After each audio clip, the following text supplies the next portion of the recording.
Thank you very much. So they've got their menu on an iPad. You can see right there. What I absolutely love about this place is that the menu is not huge. Now, everybody that knows me knows that I am a Karak addict, so I have to build everything around Karak. This is probably my favorite spot to come to get breakfast with my Karak because they have a super unique way of presenting the food, and I'm like waiting for somebody to come over and take my order, but yeah, this is super cool, so check this out. So here's what the menu looks like. So they got trays, all the breakfast, they got some soups and starters, salads, main dishes. I usually go for this, the art house tray, and the one that I like is this one, the farm tray. Now you can get the Asian one, the Taj, the English, the house, but this one over here, this one is super special. See that picture over there? There you go, that is the one that I want.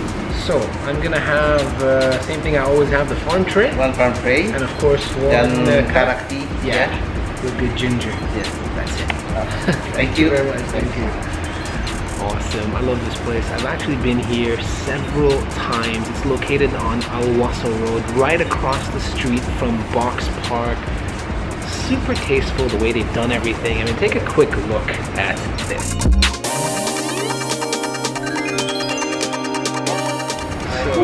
Super cool about this place is that you don't get karak in a cup, you get it in a little pot like this, so it's actually maybe about 3 cups, and they give you these awesome orange little glass mugs. And I don't know if you've seen this before, but when we were little, these are the kind of glasses that we used to drink like tea and karak. I have no idea why, but it reminds me of my childhood.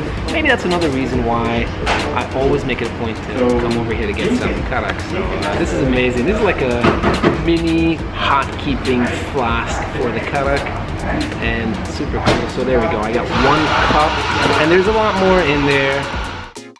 All right, so here's what I'm gonna do. I'm gonna give you guys the first part of scoring this karak before I drink it, of course, and then I'll do the second part later on because I actually want to have this karak with my breakfast. Now take a quick look at that color. So it's got a nice orange color, and you know that they actually put a lot of tea in there and boiled it down a lot.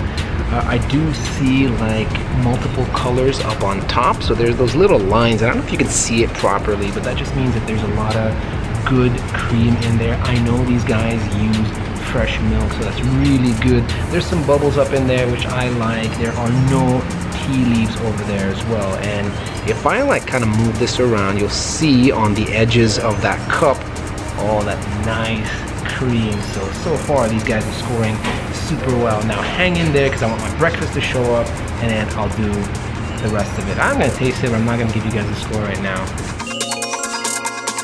Alright, right after you pour your cup, let me give you a nice tip. You've got this flask over here which got a revolving top. Make sure that you close that up because with these little pots, the tea, or karak in this case, tends to become cold very quickly. So make sure that you tighten up the top like super tight because I know you are just like me and you want the steam and the heat to stay inside because you want to drink the karak while it's steaming hot or close to it.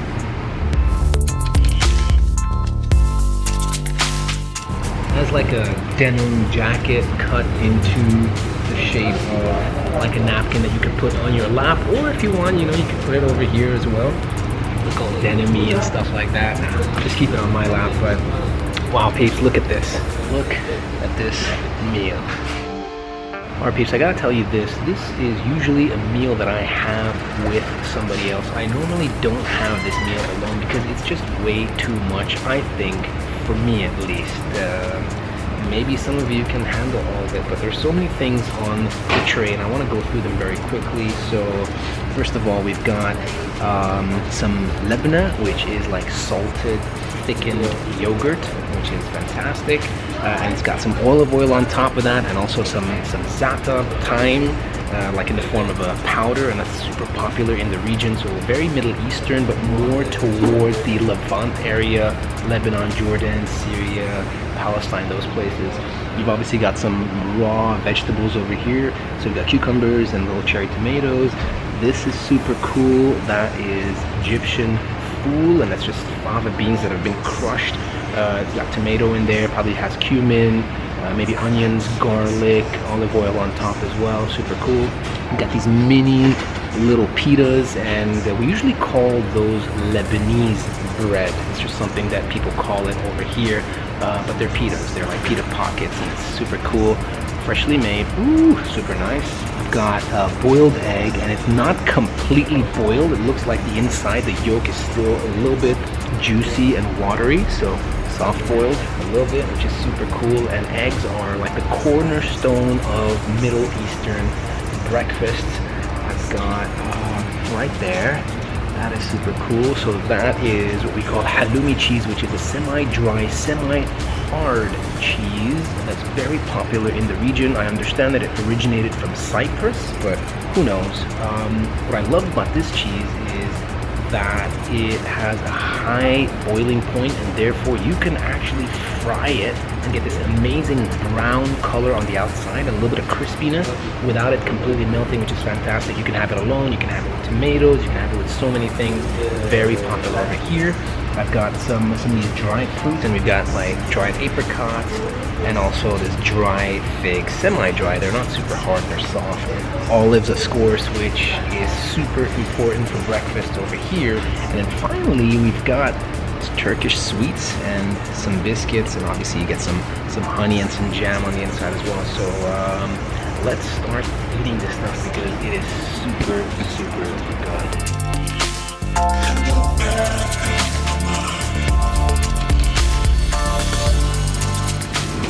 Let me give you guys a quick rundown of what I just had. So first of all, I always like to take one of these cucumbers, which are sliced really nicely, like diagonally into thin strips, and I like to get a little bit of this fresh, like sour cream yogurt, which is something else that you can call it. I mean, it's close to sour cream. It's not really sour cream, but it is a yogurt that has a little bit more salt content in there.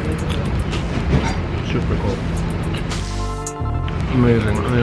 This breakfast has a lot of really great things in there. There's obviously no meat in here. There are obviously carbs over here, but I like the fact that it is a little bit balanced.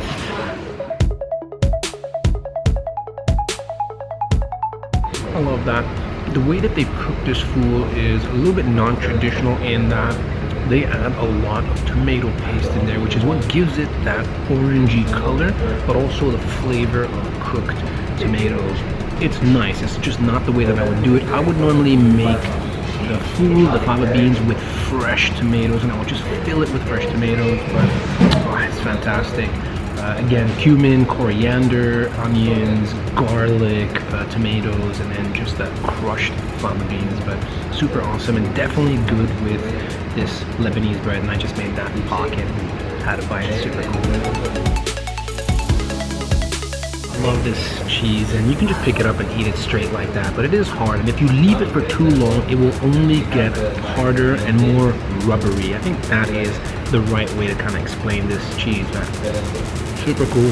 It's got a higher salt content as well, so super nice. But great in a sandwich, great when you put it on bread, just drop it into the oven, bring it right out and eat it right away, and also goes fantastic actually. I'll tell you what, I got a great idea. One of the things that's very common to get in the Levant area are halloumi sandwiches, and I actually have the ingredients to make a halloumi sandwich. So let me show you guys how you do that.